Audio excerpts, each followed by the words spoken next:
So, இந்த சொந்தக்காரவங்கலாம் இருப்பாங்கல்ல, அவர் வந்து தங்கி இருக்கிறது என்னுடைய பெரியம்மா அவங்கலாம் இருக்கிற வீடு. அவங்க குடும்பத்தில பெருசா யாருக்குமே கல்யாணம் ஆகல. எங்க அம்மா சிறு வயதிலே வந்ததுனா அவங்களுக்கு திருமணம் ஆயிடுச்சு. சோ, அந்த வீட்டுக்கு அவங்க கிளம்புறாங்க. இப்ப எங்க பெரியம்மாக்கள்லாம் அப்பயே யோசிச்சுட்டு இருப்போம். யார்கிட்ட சொல்றது? எங்க அம்மா டயாலிசிஸ் சிகிச்சைக்கு போயிருக்காங்க. அவங்களுக்கு பிபி ஃப்ளக்சுவேட் ஆயி அம்மா ஏதாவது ஆங்ஷியஸ் ஆயிட்டாங்க. அவங்களுக்கு ஏதாவது ஆயிடுச்சுனா என்ன பண்றதுன்னு ஒரு பயம். அப்போ சரி சும்மா ஒரு ஒன் லைன் மாரி சொல்லுவோன்னு என் அக்கா கால் பண்ணி சொல்றா. ஆனா எங்க அம்மாக்கு பதட்டம் ஆயிடுச்சு. ஏதோ பிரச்சனை அப்படின்னு. திருப்பி திருப்பி அவங்க கால் பண்ணிட்டே இருக்காங்க. அப்புறம் இதான் மம்மி விஷயம் அப்படின்னு சொல்றோம். அப்புறம் எங்க அம்மா டயாலிசிஸ் சிகிச்சை முடிச்சுட்டு வீட்டுக்கு வராங்க. அதுக்குள்ள எங்க பெரியம்மாக்கள் வந்து எனக்கு கால் பண்ணி, "அவன் எங்க கிளம்பிட்டானா? அவன் வந்துட்டானா? ஓகே தானே?" அப்படிலாம் கேட்கறாங்களே தவிர, "நீ ஓகேவா இருக்கியா? உனக்கு என்னப்பா ஆச்சு? உனக்கு என்ன சாமி ஆச்சுன்னு?" என்னைய ஒருத்தரும் கேட்கல. ஏன்னா, அவங்களும் அதே டிப்பிக்கல் ஊருக்கார ஒரு லேடீஸ் தான்.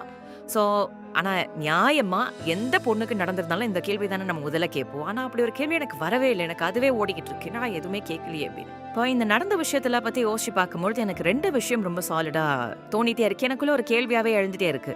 என்னன்னா, பொதுவா வந்து இந்த பெண்கள் வந்து ஆபாச உடை அணியிறாங்க. இந்த பெண்கள் வந்து இப்படி உடை அணியிறாங்க, இப்படி நடக்குறாங்க, இப்படி போறாங்க அப்படின்னு ஜென்ரலாவே ஒரு ஸ்டீரியோடைப் விஷயங்கள வந்து கன்டினியூஸா எல்லாரும் வந்துட்டு பெண்கள் மேல புகுத்திட்டே இருக்காங்க. ஆனா, அன்னைக்கு நான் ஒண்ணுமே பண்ணல. ஒரு சோஃபா அதிகபட்சம் எவ்வளவு ஸ்பேஸ் இருக்கும்? அவ்வளவு சோஃபால சுருண்டு பெட்ஷீட்டுக்குள்ள ஒரு உடை அணிஞ்சு, ப்ராப்பரான உடை அணிஞ்சு இழுத்து போத்திட்டு படுத்திருக்கேன்.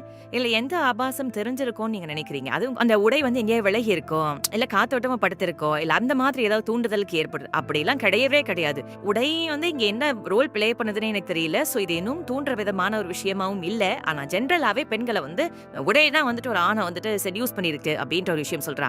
சோ எனக்கு அது வந்து ஒரு பெரிய கேள்விக்குறி தான். சரி ஓகே. வளர்ந்த பிறகு சப்போஸ் மைடிய கூட விலகி இருந்தீங்க கூட வச்சுக்கோங்களேன்.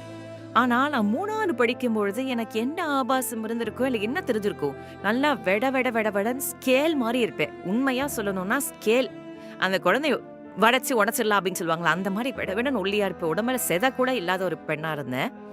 ஆனா அப்பவும் அதே தான் நடந்துட்டு இருந்தது.